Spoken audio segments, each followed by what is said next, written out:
वेदांत सम्मेलन का विधिवत श्रवण करके अपना जीवन सफल कर रहे हैं। मैं अधिक कुछ नहीं कहूँगा। जैसे कि हमारे मंडलेश्वर जी महाराज ने आपको बतलाया, पतित पावनी भगवती भागीरथी गंगा के तट पर आप बैठे हैं। इसकी स्वच्छता, निर्मलता केवल आप ही नहीं, सारा जगत जानता है।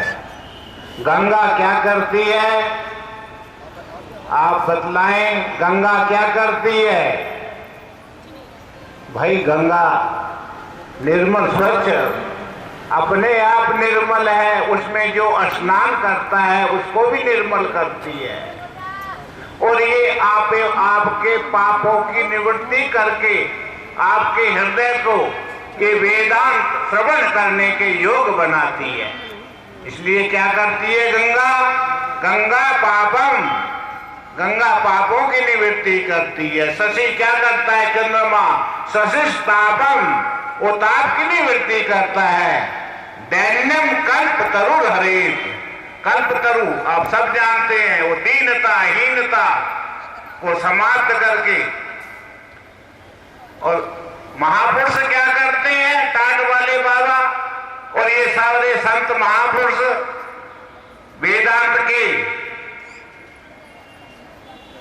मार्तंड, ये महापुरुष क्या करते हैं?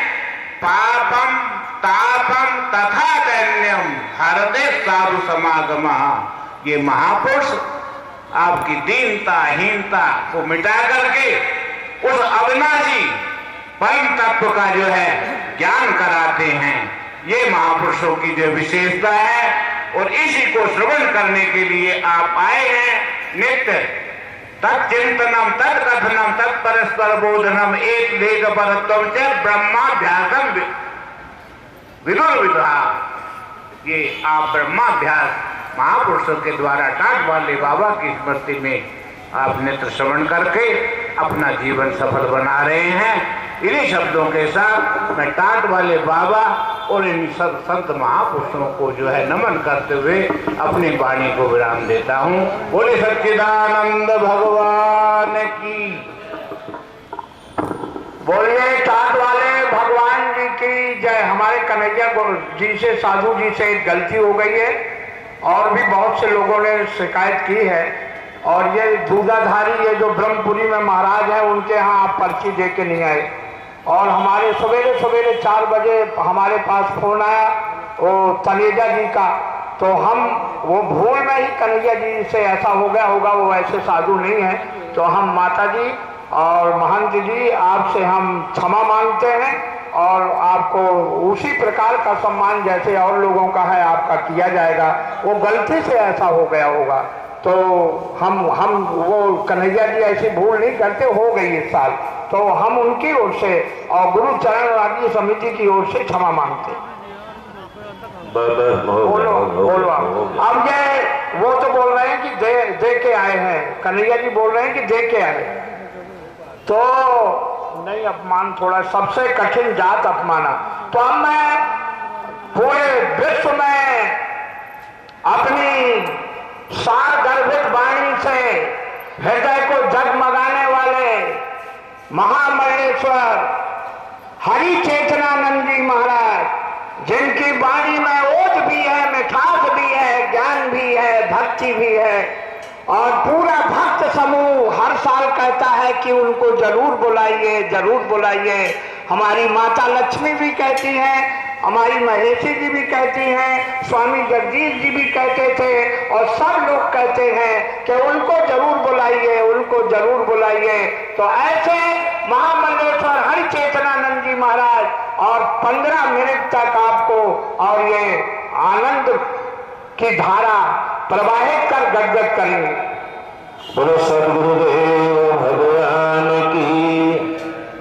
अच्छा, हमारे राम जी पांडे जी भी बड़े मस्त है। माइक मेरे हाथ में देते हैं, 1000 वाला नोट अपने हाथ में लेते हैं।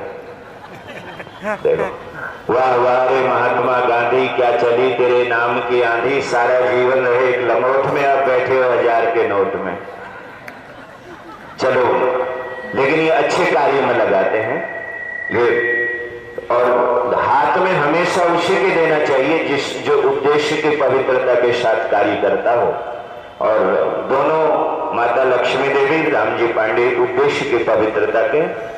आइए मैं 2 मिनट भाव से, आज हम एक फकीर को श्रद्धांजलि दे रहे हैं, और वो सच्चे फकीर थे और उन्होंने त्याग का प्रतीक टाट शरीर पर धारण किया हुआ था। आओ जरा जरा मस्ती में, वाह वाह रे, वाह वाह रे, वाह वाह रे मौज फकीरा दी, वाह रे मौज फकीरा दी। ऐसे नहीं, जरा दोनों हाथ ऊंचे करो, भोजन भी जो है ना तैयार है। वाह वाह रे मौज फकीरा दी, वाह वाह रे मौज फकीरा दी। वाह वाह रे, वाह वाह रे, वाह वाह रे मौज फकीरा दी, वाह वाह रे मौज फकीरा दी।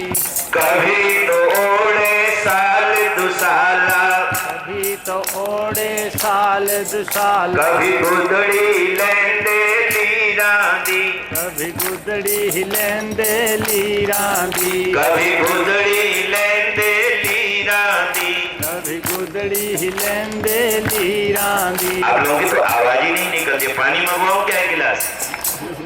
कभी तो खावे चना चबेना, कभी तो खावे चना चबेना, कभी तो खावे चना चवे, कभी लपटा लेंदे खीरा दी, कभी लपटा लेंदे खीरा दी। वाह वाह रे, वाह वाह रे, वाह वाह रे मौज फकीरा दी, वाह वाह रे मौज फकीरा दी। बोलो गंगा मैया की जय। पूज्य महामंडलेश्वर डॉक्टर श्याम सुंदर दास शास्त्री जी, पूज्य परम श्रद्धेय परमादरणीय हमारे निर्मल अखाड़े के निर्मल पीठाधीश्वर श्री महंत ज्ञानदेव सिंह जी महाराज, परम श्रद्धेय निर्मल चेतन जी, और हमारे आदरणीय पांडे जी, राम जी पांडे जी पौराणिक, और सभी हमारे महामंडलेश्वर सुरेंद्र मुनि जी, मंचासीन सभी आश्रमों के, अखाड़ों के, और जिनको पर्ची नहीं मिली, मैं भी उनमें एक हूँ, मेरे को भी कोई पर्ची नहीं मिली है, सच्चाई है। इसलिए कोई हम बिना पर्ची वाले, और बिना पर्ची में जो आनंद है वो न पर्ची में है न पर्चे में। सुरेंद्र मुनि जी को भी, हम दोनों बिना पर्ची वाले हैं, और जो आनंद ध्यान से सुनना बिना पर्ची के हिसाब जाओ, फकीर वही है। फकीर को क्या पर्ची का करना, सारे पर्चे तो फाड़ करके फकीर बने, अब पर्ची का क्या करना। मैं आपको निवेदन करना चाहता हूं, बाग में जो बहार लाता है, आपको पता है, बाग में बहार लाने वाला है बसंत, और जीवन में बहार लाने वाला है टांट बाबा जैसा कोई संत। जिसके भी जीवन में आपको बहार दिख रही है, मैं आपको निवेदन करना चाहता हूं, उसके जीवन में कहीं कहीं, आज आप देखना, आपके जीवन के विकास में किसी का हाथ है, ऐसे विकास नहीं हुआ है किसी का। देखो, सड़क होती है चलने के लिए, सीढ़ी होती है चढ़ने के लिए। अगर आपको मंजिल मिली है, या तो आपके निगाहों में मंजिल थी, और निगाहों में मंजिल के होने के बावजूद भी यदि किसी का साथ ना हो, किसी का हाथ ना हो, किसी का प्रेम ना हो, किसी की करुणा ना हो, किसी ने सहलाया ना हो, किसी ने उठाया ना हो, तो मंजिल नहीं मिलती है। और हमें ऐसा लगता है जीवन की विकास की यात्रा में अगर सबसे बड़ा योगदान किसी का है तो वो सतगुरु का है। सतगुरु का अगर योगदान नहीं रहा होता, मैं आपको निवेदन करना चाहता हूँ, एक पूर्णिमा आती है वर्ष में, उसको आप लोग कहते हो ये गुरु पूर्णिमा है। और गुरु पूर्णिमा देखो, ये आषाढ़ में आती है। कई बार हमने विचार किया ये आषाढ़ में क्यों आती है। एक पूर्णिमा है शरद में, शरद पूर्णिमा, भगवान पिता रात्रि शरदोत्फुल्ल मल्लिका वीक्षम रक्त मन चक्रे योग माया उपासित हो। आप शरद पूर्णिमा के आकाश को देखें, देखना, शरद पूर्णिमा का आकाश बिल्कुल खाली होता है, उसमें एक चंद्रमा होता है। लेकिन आप आषाढ़ पूर्णिमा को जब देखोगे, आषाढ़ पूर्णिमा बादलों से घिरी होती है। जैसे आषाढ़ पूर्णिमा बादलों से घिरी हुई है, वहां चंद्र तो है लेकिन दिखाई नहीं देता। और ऐसे शिष्यों के बीच में कई बार उनके कल्याण करने के लिए आपको स्थूल रूप में सदगुरु ना दिखाई देता हो, लेकिन सूक्ष्म रूप में आपके साथ में रहता है। जो सूक्ष्म रूप में आपके साथ में रहता है उसी को सदगुरु कहते हैं। और सदगुरु के सानिध्य में रहना बहुत बड़ी बात होती है। देखो, महापुरुष की सानिध्यता में रहना, मैंने आपको कहा था कल वेदांत के सम्मेलन के समापन में अमीर खुसरो हजरत निजामुद्दीन औलिया के सानिध्य में रहता था। उसकी एक एक क्रिया से औलिया परिचित था। मैं आपको निवेदन करना चाहता हूं, जब लखनऊ से चला और उसने देखा कि गुरुदेव आज सोए हुए हैं, शिष्य कौन है जो गुरुदेव के, गुरु कौन है, शिष्य कौन है, शिष्य वो है जो गुरु की चेष्टा को समझने लगे, और गुरु वो है जो शिष्य की सारी चेष्टाओं को पास में बैठने के बाद उसकी चेष्टाएं काम ही ना करे। और जब खुसरो पहुंचता है, खुसरो कहता है, मैं देखता था जब भी मैं गुरुदेव के पास जाता था, मेरे सदगुरु बैठे रहते थे, कभी पद्मासन में बैठते, कभी सुखासन में बैठते, और आज तुमने मेरे गुरुदेव को लिटाया क्यों है? और इतना कहते उसकी आंख में जल आ गया।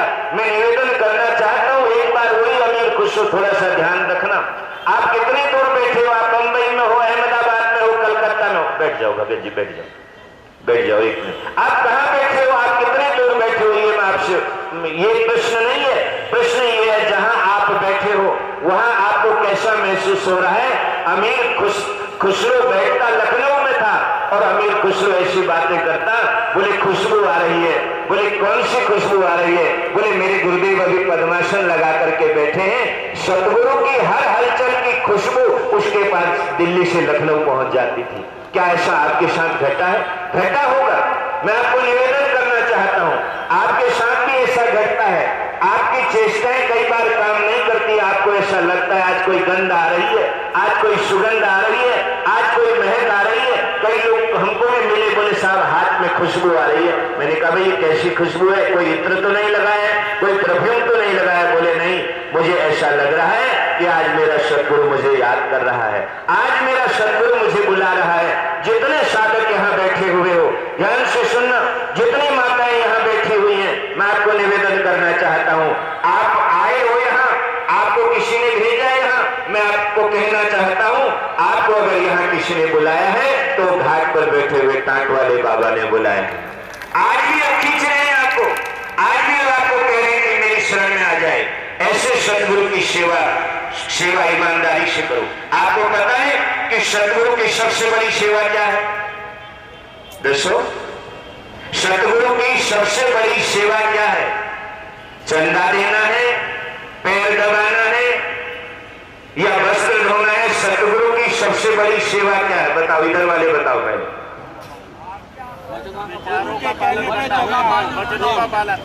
तुम हमारी तरफ हो कि उनकी तरफ हो?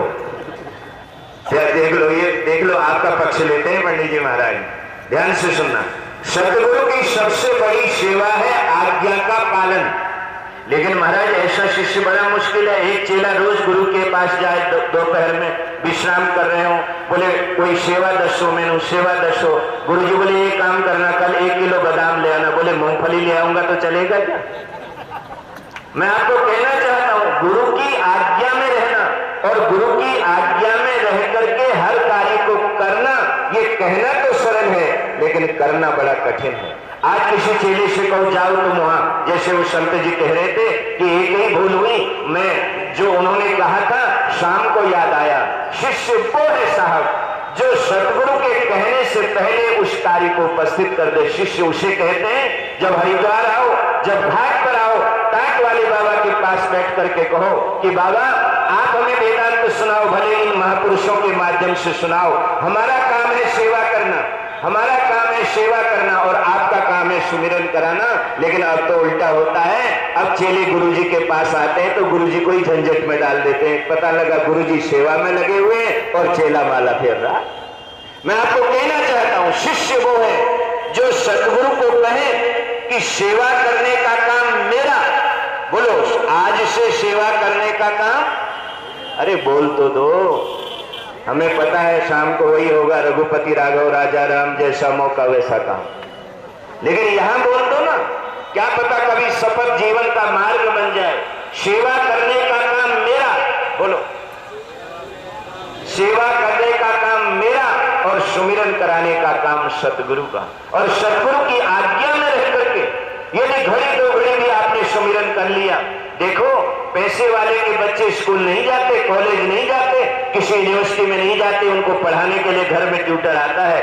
गरीब का बच्चा स्कूल में जाता है, कॉलेज में जाता है, वहां से यूनिवर्सिटी में पहुंचता है, डिप्लोमा लेता है, डिग्री लेता है, मास्टर डिग्री लेता है, उसकी लगन होती है। शिष्य वो है 5 लाख रुपया आपको बैंक ड्राफ्ट भेज दे, ये बढ़िया बात नहीं है। 5 मिनट के लिए यहाँ आ जाए, वो बड़ी बात है। वो गुरु दरबार में हाजिरी लगाता है। मैं आपको निवेदन करना चाहता हूँ, माघ का महीना था। एक बात कह के मैं वाणी को विराम ले जाता हूँ, क्योंकि सुरेंद्र मुनि जी सोच रहे होंगे अभी कितना बोलेगा। नहीं, वो भी हमारे फैन है, ऐसा नहीं है, वो भी हमारे बड़े प्रेमी हैं। लेकिन एक स्कूल में मास्टर जी ने बच्चों से पूछा, बेटा आपको हमारे स्कूल में सबसे अच्छा आदमी कौन सा लगता है? बोले घंटी बजाने वाले। पीछे कई बार ऐसा होता है कि पता नहीं है महात्मा लोग हैं, बोलते ही रहते हैं, कब तक बोलेंगे। मैं आपको कहना चाहता हूं, आज्ञा में रह करके, और जितनी आज्ञा सतगुरु दे उतना ही आज्ञा का पालन करके। आज चेले को एक काम बताओ, 4 करके और आ जाता है। आप ये मत सोचना कि गुरुजी ने एक कार्य बताया, मैं 3 अपनी तरफ से करके आया, तो वो आज्ञा का उल्लंघन है, वो आज्ञा का पालन नहीं। बोलो, भले ही आप कई लोग झंझट बचने के लिए हम कहें सब्जी ले आना, वो बाजार से और भी सामान ले आता है। आप क्या सोचते हो? आज्ञा है? आज्ञा नहीं है, वो आज्ञा का उल्लंघन है। सतगुरु ने जितना कहा है, जैसा कहा है, जिस रूप में कहा है, और उस रूप में अगर शिष्य उस आज्ञा का पालन करता है, वो आज्ञाकारी शिष्य है। उसी को तो अर्थ करें विद्या करा हमारे यहाँ। मैं निवेदन करना चाहता हूँ, माघ का महीना था, आप जानते हो अभी माघ आने वाला है। माघ में शीत ज्यादा होती है, महीनों में माघ बड़ा खतरनाक होता है। महीनों में, बोलो, महीनों में माघ बड़ा खतरनाक होता है, जंगल में बाघ बड़ा खतरनाक होता है, परीक्षा की रात बड़ी खतरनाक होती है, आजकल के नेताओं की बात बड़ी खतरनाक होती है। मैं माघ का महीना चल रहा था और गुरु मेघ डंबर करते थे, हजारों घड़े सिर पर ठंडे जल के डलवाते थे। ब्रह्म मुहूर्त में गुरुजी ने चेले को बनाया, कई वर्षों से गुरु की सेवा में रहता था। चेले को कहा, इधर आओ, एक काम करो बेटा, आज मेरी इच्छा है, मैं गर्म जल से नहाना चाहता हूँ। माघ का महीना, ब्रह्म मुहूर्त। शिष्य ने कहा, क्या चाहिए? बोले गर्म जल के लिए आग चाहिए। चेले ने कहा, ये तो अभी लेकर के मैं आता हूं। शिष्य ब्रह्म मुहूर्त में गया, उसने एक दरवाजा खटखटाया। ध्यान से सुनना, संयोग ऐसा बना, वो दरवाजा एक गणिका का था। सुंदर श्रृंगारित होकर के सज धज के गणिका प्रवेश द्वार पर आ गई। शिष्य बोला, मुझे आग चाहिए। क्या चाहिए? मुझे आग चाहिए। गणिका ने कहा, पागल बने हो, भीतर आओ। बोले नहीं, मुझे आग चाहिए। गणिका ने कहा, अगर तुझे आग चाहिए, शिष्य ने हाथ आगे किया था, बोले मुझे आग चाहिए, तो गणिका बोली, आग तो तुझे मिल जाएगी, लेकिन मेरे को आग के बदले में तेरी दाईं आंख चाहिए। क्या चाहिए? तेरी दाईं आंख चाहिए। शिष्य ने कहा, अरे तू तो दाईं आंख की बात करती है, मैं तो अपने सतगुरु के लिए अपना सर्वस्व समर्पित कर सकता हूं। ध्यान से सुनना, उसने एक नुकीली वस्तु उठाई, दाईं आंख में डाली, आंख निकाल के गणिका के हाथ में रखी। बोला, पहले एक हाथ में आग रख, जब सौदा ही करना है, एक हाथ में आग रखा, बाएं हाथ में आग का अंगारा गणिका ने रखा। उसको लेकर के आया, लकड़ी जलाई, ध्यान से सुनना, जल गर्म किया। गुरुदेव को जब नहला रहा था, तो सतगुरु की नजर उसकी दाईं आंख पर पड़ गई। दाईं आंख में पट्टी बंधी हुई थी। गुरुजी ने कहा, ये दाईं आंख में क्या हुआ? ध्यान से सुनना, गुरुजी ने शिष्य से पूछा, साधक से पूछा, ये दाईं आंख में क्या हुआ? तो शिष्य बोला, पंजाबी में बोलूं कि हिंदी में? दसो है? शिष्य बोला, आंख आई है। क्या बोला? इसका मतलब आंख आई है। बोले आंख आई है, आंख आई है। गुरुजी बोले, मैं भी तो यही कह रहा हूं कि आंख आई है, एक काम कर, पट्टी फेंक दे। उसने जैसे ही पट्टी फेंकी तो आंख आ गई थी, यथावत थी आंख। ये है शिष्य साहब, आज्ञा समन सुसाहिब सेवा। सबसे बड़ी सेवा सतगुरु की है। सतगुरु की आज्ञा में रहना। 50 वर्ष से उसका पालन हमारे राम जी पांडे कर रहे हैं, माता लक्ष्मी देवी जी कर रही है। जितनी देवियां यहाँ बैठी हुई हैं, चाहे वो रचना देवी हो, और देखो ये भारतवर्ष में ही है कि पीछे देवी लगता है और आगे धर्म लगता है, बोले उनकी धर्म पत्नी है, पीछे देवी लगता है। पुरुषों के तो न तो आगे धर्म लगता है न पीछे देवता लगता है। मैं इन माताओं को साधुवाद देता हूँ। आप जो सजा रहे हो, अपने गुरु का दरबार सजा रहे हो, ऐसे ही सजाते रहो। और हरिद्वार की इस इतिहास में अगर सबसे बड़ा वेदांत का सम्मेलन कहीं होता है खुले मैदान पर, और जहां हरिद्वार के लोग भी अपनी झोली में से कुछ निकाल करके समर्पित करते हैं। हमारे एडवोकेट साहब जब वकील भी बाबा के मुरीद हैं, बार एसोसिएशन के अध्यक्ष, तो औरों का तो कहना ही क्या। अभी मैं कार्यक्रम में गया था, वहां सुप्रीम कोर्ट के वकील थे। मैंने कहा जितनी कीलें दीवारों पर नहीं गाड़ी गड़ी होती हैं, उतनी कील तो वकील लोग कोर्ट में गाड़ देते हैं, तभी तो उनको वकील कहते हैं। और ऐसे प्रबुद्ध लोग, समाज सेवी लोग आपकी संस्था से जुड़े हुए हैं। आप इस दरबार को सजा रहे हैं। आप संयोजक ही नहीं है, आप संत महात्माओं से प्रेम रखते हैं। आपके प्रेम की वजह से ही महापुरुष आते हैं, और आप इसी तरह बाबा के दरबार को सजाएं। यह हरिद्वार की पहली घटना है। यह हरिद्वार का इतिहास है कि टाट वाले बाबा ने एक छोटी सी जगह पर बैठ करके इतना विशाल रचना रची है। उनके द्वारा समाज सेवा के कार्य किए जा रहे हैं। मेरी पुनः आपसे प्रार्थना है, ये गंगा आपकी ओर देख रही है। एक सलमान खान, एक सचिन तेंदुलकर, मैं निवेदन करना चाहता हूं, सुन लो। हम भले ही यहाँ बैठे हुए संत नवरत्नों में नहीं हो, गिनती ना हो।